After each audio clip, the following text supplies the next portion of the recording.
গেল কয়েকদিনে দেশের বিভিন্ন স্থানে মৃদু শৈত্যপ্রবাহের কারণে ফসলের ব্যাপক ক্ষতি হয়েছে। ব্যাহত হচ্ছে বোরো আবাদ। দুশ্চিন্তায় পড়েছেন কৃষকেরা। যদিও কৃষি বিভাগ বলছে ফসলের তেমন কোনো ক্ষতি হবে না। জেলা রিপোর্টারদের পাঠানো তথ্য ছবিতে ডেস্ক রিপোর্ট। শীত আর ঘন কুয়াশায় নষ্ট হয়ে গেছে বোরো ধানের বীজতলা। কোথাও কোথাও অতিরিক্ত ঠান্ডায় বীজ হলুদ হয়ে গেছে।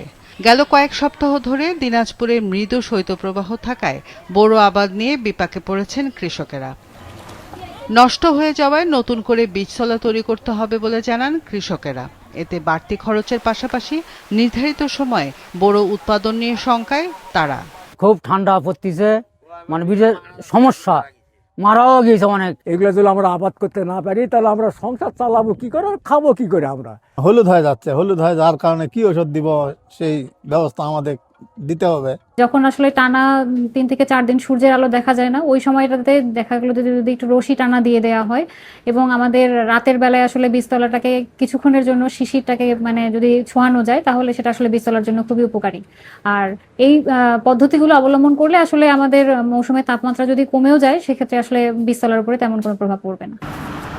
তীব্র শীতের প্রভাব পড়েছে গোপালগঞ্জেও। সেখানকার কৃষকেরা এরই মধ্যে বোরো আবাদ শুরু করলেও ঠান্ডায় মাঠে কাজ করতে পারছেন না। এতে ধানের ফলন নিয়ে শঙ্কা তৈরি হয়েছে। এদিকে তীব্র শীত পড়ায় জেলায় দেখা দিয়েছে শ্রমিক সংকট। যে জায়গা রোদ্দুরের তাপ পাচ্ছে না সেই জায়গা ওই যে সাদা হয়ে গেছে, এই যে সমস্ত জায়গার পাতা মরে যাচ্ছে। পাতা তো ঠান্ডা করছে, তারপরে তো আমাকে এটা উঠতে লাগাতে বসছে না, উঠলে তো আমাকে হবে না। কিষান বাজার তো ভারী সমস্যা, ঠান্ডা তো কেউ ডাঙা নামতে চাচ্ছে না। আরো 1 ঘন্টা আগে হয়ে যেত, এখন 1 ঘন্টা পিছনে পড়ে যাচ্ছি কারণ শীতের কারণে। তবে কৃষি কর্মকর্তা বলছেন বোরো আবাদের লক্ষ্যমাত্রা পূরণ করা সম্ভব। বোরো বীজতলায় কোনোভাবে যেন আক্রান্ত না হয় বা তাদের আমাদের লক্ষ্যমাত্রা অর্জনে কোনো ধরনের বাধাগ্রস্ত না হয়, সেই জন্য আমরা কৃষকদের শতক প্রতি 280 গ্রাম ইউরিয়া এবং 400 গ্রাম জিপসাম প্রয়োগ করবার জন্য পরামর্শ দিচ্ছি।